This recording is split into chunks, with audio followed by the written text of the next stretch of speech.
Draft lottery drama.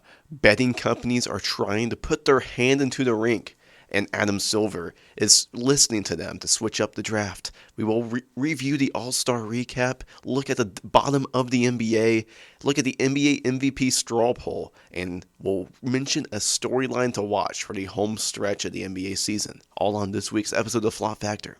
And that begins now.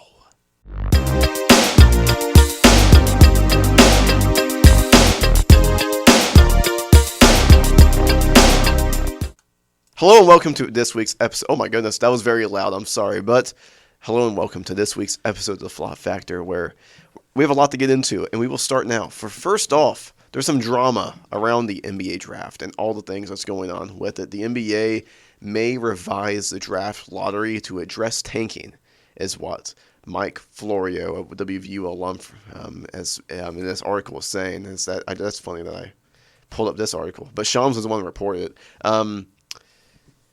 So they're saying changes could be coming, such as several concepts are being considered, such as freezing the lottery odds at the trade deadline or some other date, preventing teams from preventing in the top 4 consecutive seasons, and preventing teams from picking the top 4 the year after making it to the conference finals, determining lottery odds based on the combined record over 2 seasons, extending the lottery to include play-in teams, and flattening the odds for all lottery teams.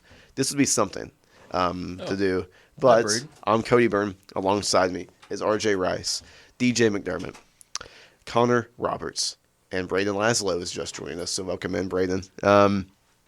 He had an interview to attend, but we're talking about the lottery odds and how tanking is changing the ways teams want it. But there's reports saying Adam Silver, the reason why he's changing this is because the gambling companies, as we don't condone gambling here at United to the Moose or Flop Factor, but Adam Silver apparently does, and that's what I'll leave y'all on.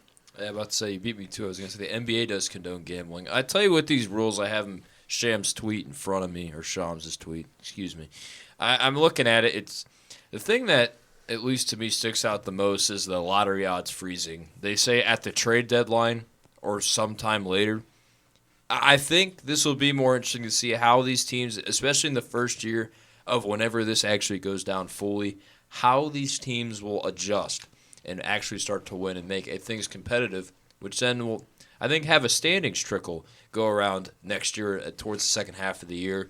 I'm curious to see if this actually works because, I'm not a fan of tanking. Don't get me wrong. It ruins the sport. Ruins any sport, really, but the NBA usually especially because of how the draft rules work. But trying to switch it up, and I believe it was you can't get top 4 picks in back-to-back year, or no, after the conference finals. I know C-Rob will get into that, but still, I think these rules, if implemented correctly, might actually solve the problem of tanking. Yeah, and I think this year especially, it's one of those 1 in a million type of draft classes, in my opinion. You got AJ DeBansa, you got Caleb Wilson from UNC, Darren Peterson, and that's just to name a few guys. So, if teams were to tank, this is the year to tank, and I think that's kind of why we're seeing these teams kind of lose games at the pace that they are. Like, the Kings are currently in the midst of a 15-game losing streak. That is absurd. That's their longest in franchise history.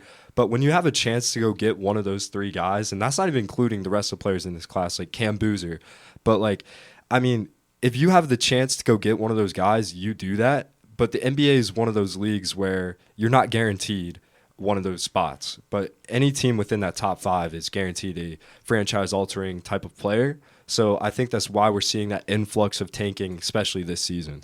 Yeah, I agree. This upcoming draft class is going to be generational. I feel like a lot of stars are going to come out, and I feel like for the first time in a long time, a lot of those stars are going to come from the top 10, and you won't see many hidden gems. It's going to be a very heavy towards the front draft class. But in terms of, I honestly like implementing these rules, but I think it gets to a point where you kind of have to cut it off at some point. I know whatever day that was, a couple of days ago, it was the Kings automatically put Zach LaVine and Domantas Sabonis on season-ending IR due to injuries, and the reports came out within an hour of each other. I think just like situations like that, I feel like at that point you make it too obvious. Even the Jaren Jackson Jr. situation for the Jazz, putting him, I think he played, 2 or 3 games for the Jazz after he got traded from the Grizzlies, and all of a sudden he's out for the season. I think it gets to a point where you can obviously I think it gets to a point where if the fans can tell that a team is tanking, that's without even doing any research, without doing any like internal investigation. I feel like that's where you kind of have to implement these rules, especially with a draft class of this caliber. But I feel like you have to kind of cut it off at a certain point for certain teams that make it very blatant. Yeah, and like I'm not completely against some of these rules, but I feel like if you were going to implement anti-tanking rules, maybe you do it when a team's motto is trust the process. That's probably when you should implement anti-tanking rules. Some of these rules I'm fine with. The lottery odds freezing at the deadline. Yeah, you can't like go out and tank the second half of the season. That's fine. Some of them are stupid. Flattening the odds for all lottery teams. When was the last time the worst team in the league got the number 1 pick? 8 years ago. Yeah. Was it Teams really can't 8 pick Yeah. in the top 4 the year after making the conference finals. All of our teams here outside of Cody's have gotten a top 4 pick the year after making the conference finals. The Spurs got Tim Duncan. You guys got Kyrie. We might get it this year. So, like, that's not fair. Why does it matter when it's the Pacers that are the team that are set up to do that? When it was you're the saying the year Warriors, after the conference finals? yeah, after making the conference finals. The year we got Kyrie was what? The year after 2011. LeBron left. Oh, it that's was, I think that was a semifinal. I think it was 2 the years last ago. team with the NBA's worst record to win the number 1 overall pick was the Phoenix Suns in 2018 when they secured DeAndre Ayton. So flattening the lottery odds for teams. I think the lottery odds are fine as is if you're not rewarding tanking already. Like, I don't see what the big problem is. It's an outlier season. It's not like these teams have been obviously tanking for years. It's one season, and it only matters now because people's bets aren't hitting. Because players are being rested because they don't want to injure their players. Yeah, and you think out of the teams at the top right now, you have a lot of teams that built through the draft and a couple of teams that didn't. And you think the Spurs, they were bottom of the barrel for in terms of trying. Well, they were trying to compete, make the play in like about 20 until like 2020, 2021, and then ever since then they've been around top 10 draft picks, usually top 5 for the past couple of years. They've been top 5 for 2 years before pushing for the play in last year, and then this year being the number 2 seed in the East. The Thunder were tanking for 1.5 years. Were bottom of the barrel, got the number 2 pick with Chet Holmgren after falling in the lottery because of the flattened odds and getting Josh Giddey the year before. And then the Cleveland Cavaliers, obviously, whenever LeBron was gone, were bottom of the league for years until he came back. And you think all those teams are great now. The Cavaliers built their team currently through trades, mostly. The Thunder built theirs through trades and the draft, and specifically the draft and trades. The Spurs built their team solely through the draft and a couple of trades, such as the Aaron Fox, for an example. And the Indiana Pacers have never really built through bottom-of-the-barrel drafting. They've built through mid-level drafting and trades. Tyrese Halliburton, biggest example of that, Pascal Siakam, and all the different Aaron Neesmith. But their entire team is built through trades, actually, now that I think about it, except for Nembhard being a draft pick. But it's just now it being the time whenever you have one of the best draft classes of all time to pick, this is just doesn't make much sense. And especially whenever, like, there was that report coming out that ended up being false, that it was Sam Presti calling all these people saying, dude, no, you have to take a look at this, man. I want this Jazz. No, it wasn't. It was FanDuel Sports and Casino. And it was it was Vegas calling, not a dude who literally wants teams to build that way because he doesn't like the entire free agency cycle, who has spoken against the free agency cycle multiple times. But it's just, I don't know. Adam Silver's NBA fails to shock me is a way to say it, because every single time something happens, it's always like, oh, this is going to get them more money. Oh, this is going to do it. But in the way, it kills the product that was inside the sport to begin with. Like you think of the All-Star weekend this year was fun. I like the USA World thing, but I feel like this could be the case if it even wasn't the USA World thing. I think it's just because the young guys want to play now. And it's not that the older guys are starting to retire. The ones that kind of ruined the entire All-Star game to begin with, they're all getting old and starting to retire. But it's just, you have to find a way to just throw out the window this whole like, oh man, tanking bad thing, because sometimes, like, I mean, I didn't even bring up the Pistons. The Pistons were terrible for years, and then finally were able to make it through getting the number 1 overall pick with Cade. And it's just, that's how you build. That's how a team that's not the Lakers build. And obviously the salary cap's different in this league. That makes it a little bit different. But whenever you're trying to make it like how baseball is, that's completely different sports. One has a salary cap, one doesn't. Like, if you want, like, I saw an entire thing, like, we're about to get off of this topic, but I saw a thing where it was like, just make all the players free agents and just have them pick where they want. Are you stupid? This isn't the Premier League. This is the National Basketball Association. This isn't European soccer. This is like, I don't like the draft system is what makes some of these American sports leagues like American sports leagues. And now, obviously, it works in different sports where it's just, oh yeah, lottery's like this, lottery's not like this. But it's just, I don't know. This is a whole thing, and especially whenever I can say this with a fact. I don't think Adam Silver's done a thing that I've enjoyed since the pandemic. But yeah, if anyone else wants to add anything, tanking sucks. You thank Vegas for this, I guess. I mean, there's not much more to add on it. We'll have to wait and see if this works, because if this is a colossal failure, there's going to be a lot of questions for the NBA.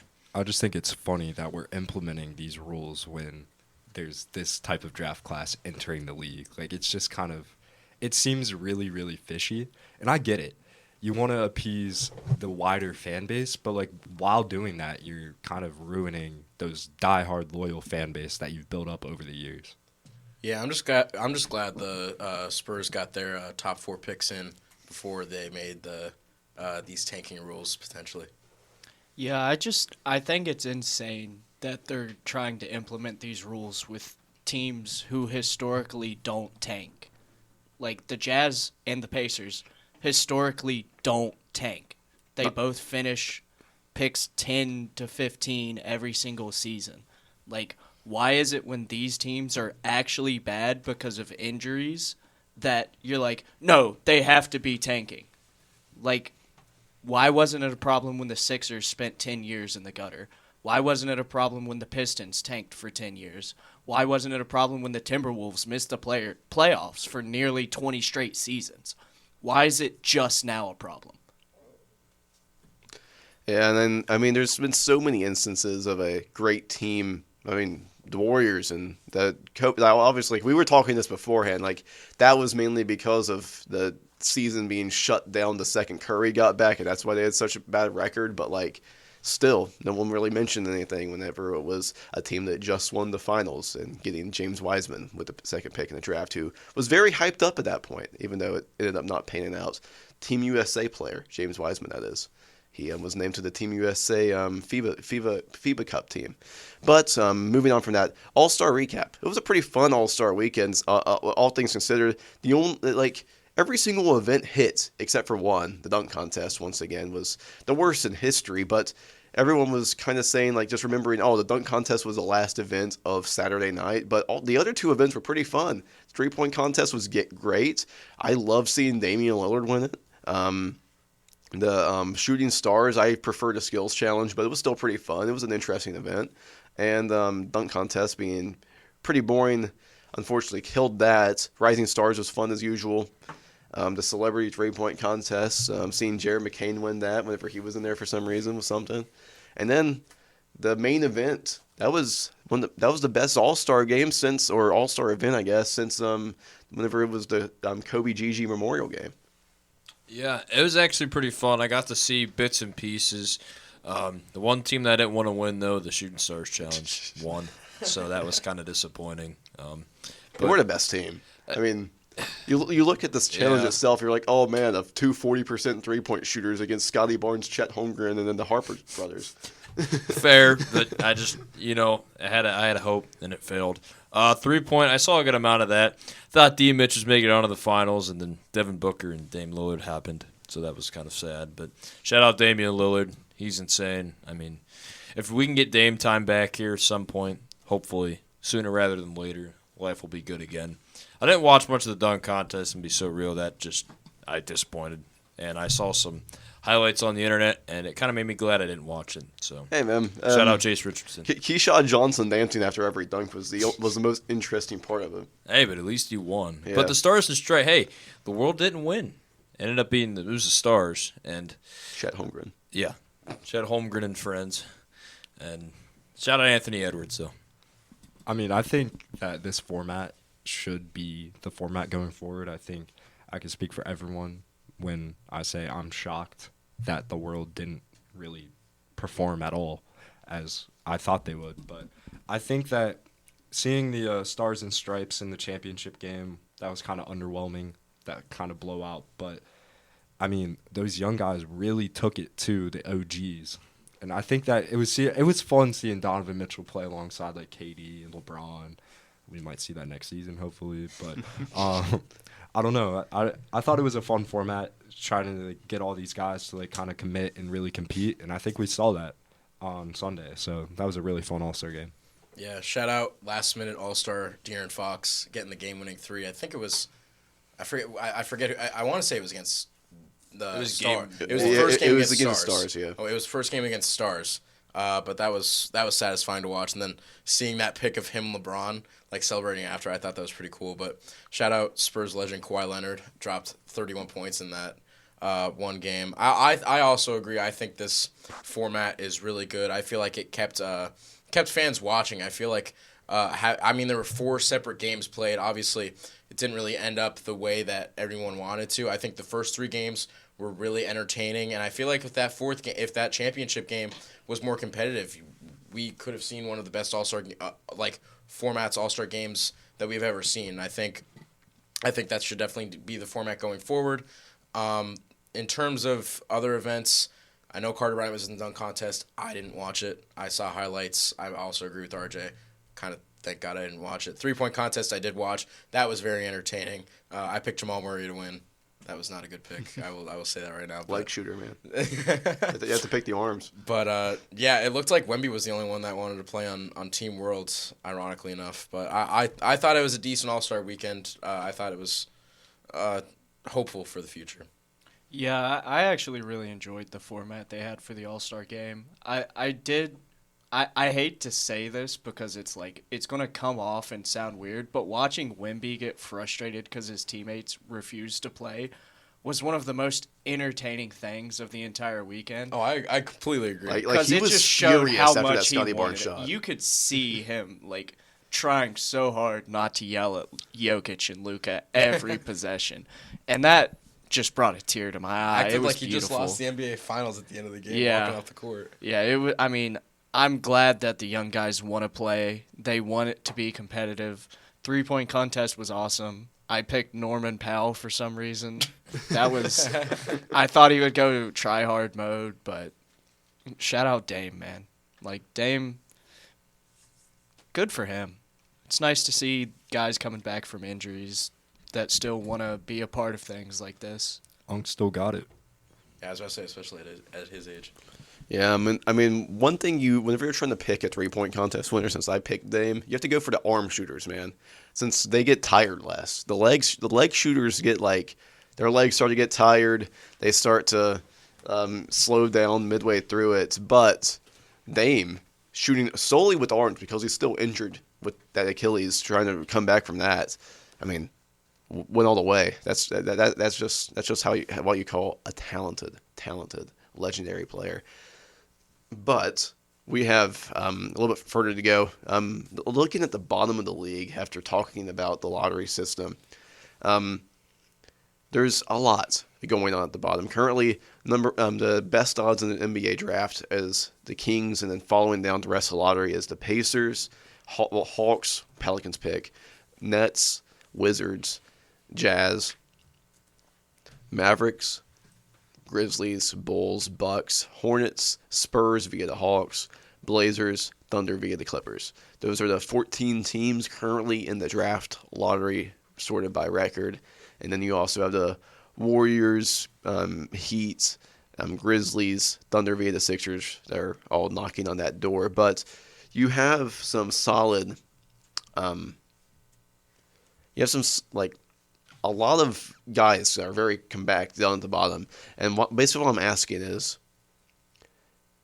at a point at the end of the year, who do you see being in that top 3 odds? Because there's really 5 to 6, maybe even 7 teams that could all be in that top 3. I'll tell you at least one team that's going to be down there, and this team is just embarrassing to the sake of the National Basketball Association right now. It's the Sacramento Kings. It's horrible. The blowout loss, I think now that it was the longest losing streak in franchise history of 15.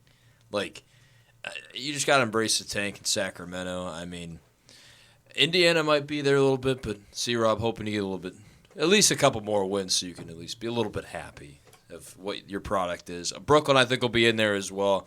They played Cleveland last night, and they looked just – Cleveland wiped the floor with them.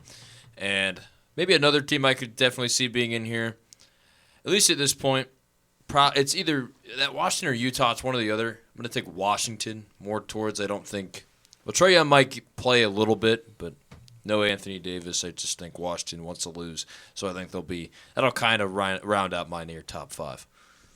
Yeah, I think the bottom 3 is definitely going to be Sacramento, Indiana, and then I think you're honestly going to see Brooklyn kind of make its way out of the pack towards the bottom. I mean, Brooklyn has kind of been one of those teams that's always been right there but never, gotten that pick. And I think this year we might see something a little bit different. I'm going to go with the Wizards. I think they're going to end up being in the top 3. I know Sarr is hurt right now. He's going to be out for another 2 weeks, I think it said. I think that, especially with the trades that they made at the deadline for Trae Young and Anthony Davis, I think that they are going to get lucky with a top 3 or top 5 pick and end up getting another young piece to go with those veterans. I do think Sacramento is definitely, especially after Domantas Sabonis and Zach LaVine, and who knows what's going to happen with DeMar DeRozan and Russell Westbrook at this point if they're going to keep losing games like they are. I think the Kings are definitely going to be up there. I agree with the Nets. I agree with the Pacers, but I think the Wizards are going to be a sneaky team to watch come lottery season. I think it's going to be the 3 teams that have the most injuries in the league right now. The Kings, the Pacers, and the Wizards all at the bottom. Because the Pelicans are trying to win. The Jazz, they could fall in because they have a good amount of injuries, but you still have Larry. Larry's going to win you games. Right now, with Siakam being out for personal reasons, Nesmith injured probably for 1 or 2 weeks. Nembhard keeps picking up stress injuries in his lower back. The Kings are sitting out 2 of their best players. The Wizards are sitting out their 2 best players, and Sarr has an injury right now. I think those injuries are going to lead to more losses. I think the Nets rookies are going to come around and accidentally win them too many games this year. Yeah, I feel as if the top 2 is going to stay the same. I think it's going to be the Kings and Pacers, top 2, whatever order that ends up to be.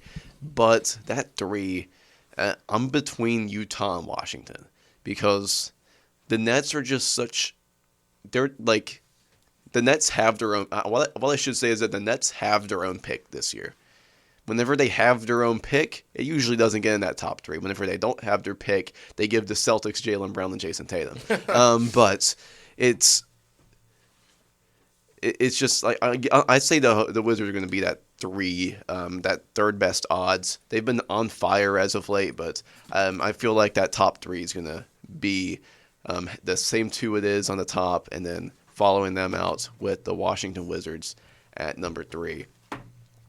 As Connor makes way as he has an interview today to attend. Good luck, Connor. Yeah, we're all saying good luck to him Good luck, Connor.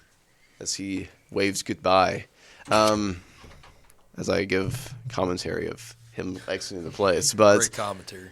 we're going to look into the NBA MVP straw poll real quick that released today, this morning at 7 a.m., where media members just vote on the MVP at the midway point of the season. Currently, Shai Gilgeous-Alexander leads the way with 78 first-place votes as Connor returns back, left his phone. Now he exits once again.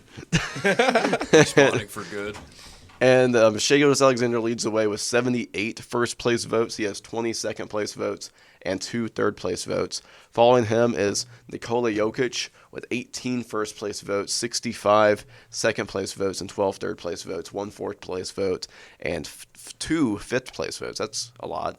Cade Cunningham is currently third on the poll with 1 first-place vote, 9 second, 38 third, 37 fourth, and 8 fifth.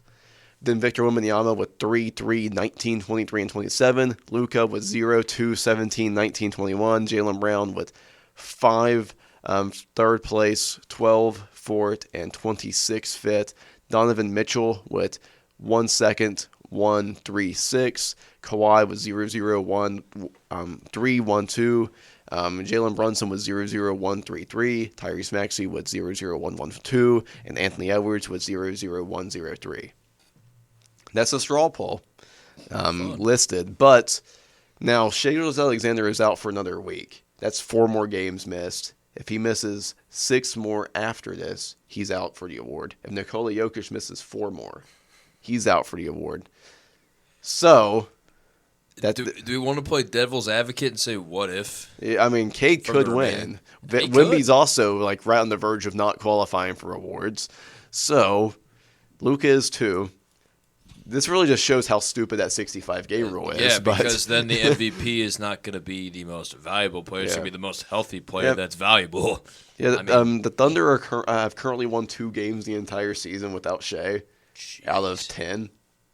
So, and you're telling me that's not about if he ends up missing 10 more games, I don't know. That'll cost seeding. I mean, looking at this straw poll here, I mean, it's obviously Shai and Jokic, and if they both qualify, I think it's going to come down to them again. I think Cade should get a lot more love as well. Victor's obviously going to be up there. I think once the Spurs get up there fully and that'll be their time, he'll get his MVP. It's only a matter of time, or some might even say multiple. But looking down that list, Luka, injuries but still he's been great. Jaylen Brown, what Boston's been doing is pretty impressive. Donovan Mitchell's been playing well. Kawhi Leonard's also in there. We don't know with his situation. That's a whole another Aspiration. murky water. Shout out the trees, man. They're knocking. They're knocking hard on the door. The trees are starting to explode. Yeah, the trees are like what's happening in Minnesota. the trees are trying to if it's too maintain their cold. oxygen. Or was I going with this? Oh, yeah. Brunson's in there as well as Maxey and Edwards. Obviously, all great players. I think in reality, if it's Shai and Jokic that are still healthy fully throughout the second half, it'll be them. But Cade Cunningham, sneaky MVP bid, I would not complain. Detroit deserves a lot of credit for what they've done this season. Yeah, I think that Cade Cunningham deserves all his flowers. What they're doing in Detroit this season is very incredible.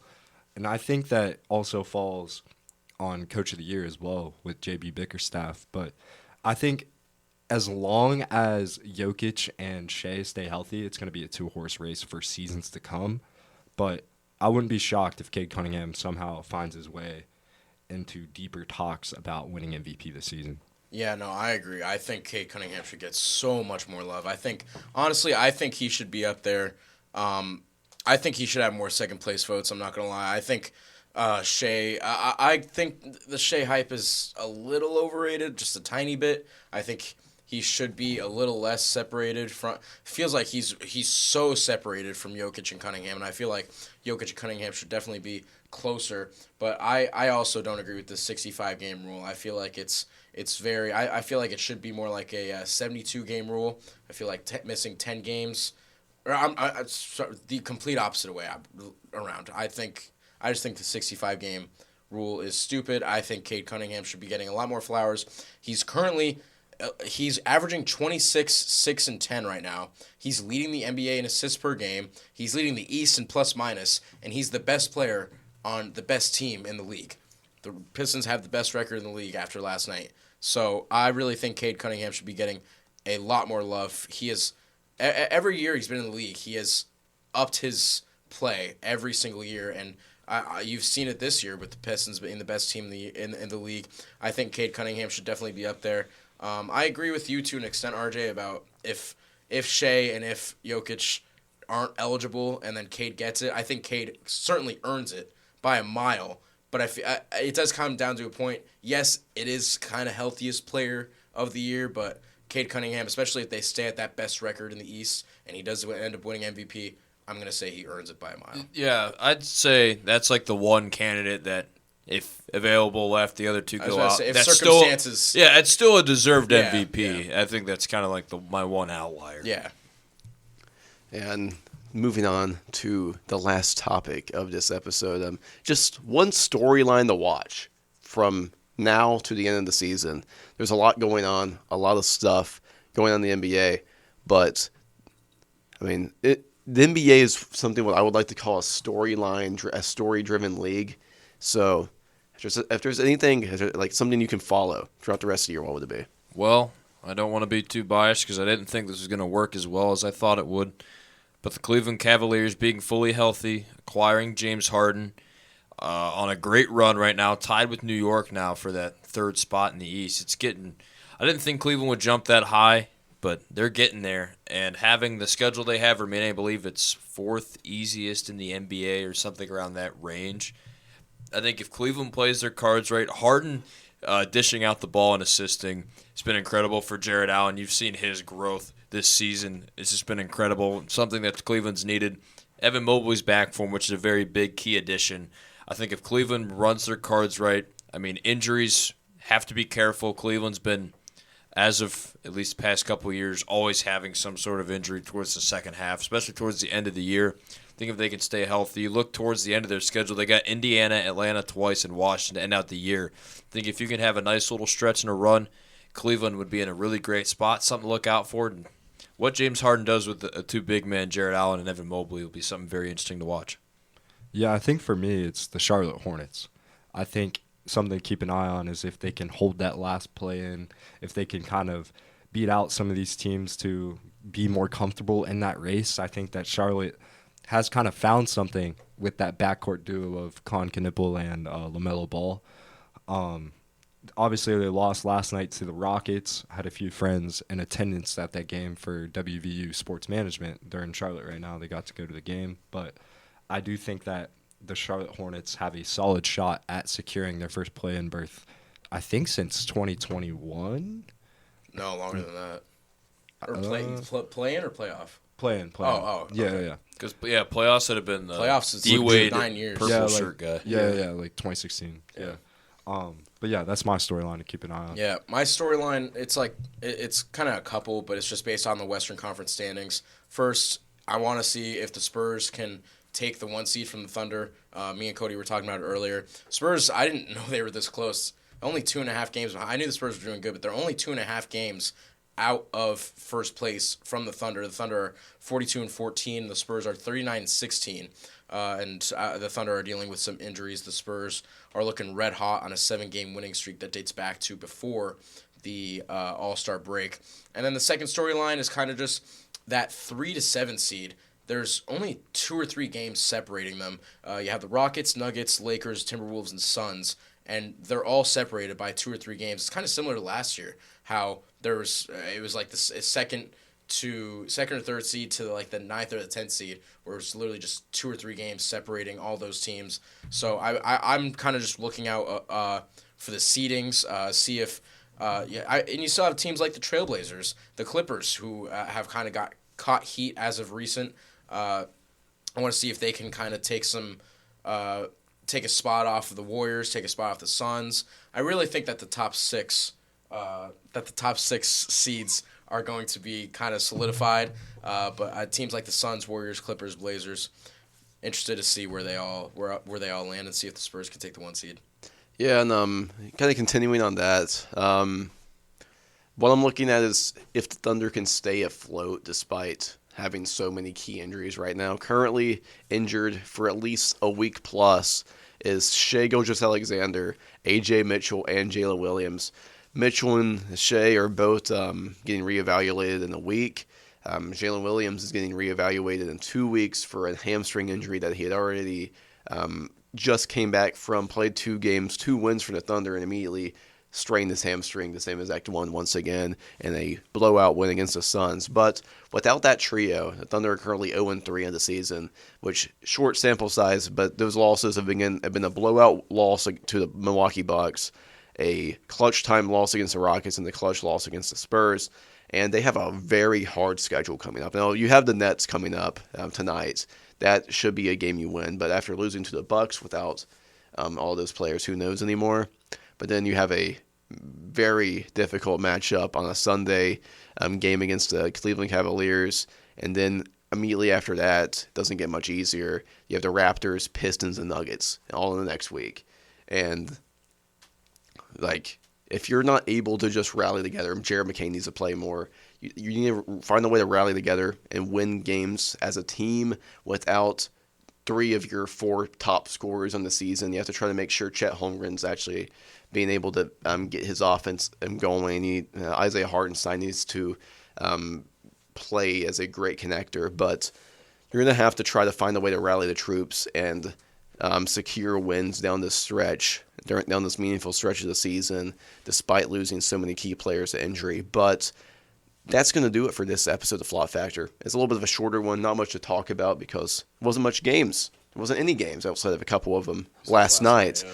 But that's going to do it. We're going to be right back same time next week, same crew, to go over everything else for Connor Roberts, RJ Rice, DJ McDermott, Brayden Laszlo, and myself, Cody Byrne. That's it for this week's episode of the Flop Factor. You can tune in to every single episode on your favorite streaming platform, whether that's Spotify, Apple Podcasts, Amazon podcast system. I think it's on just Amazon Prime. YouTube, the United 2 YouTube account. There's a lot of places to tune in to one of United 2's finest podcasts, the Flop Factor NBA podcast, the only NBA podcast on our servers. But that'll do it. The Flop Factor ends now.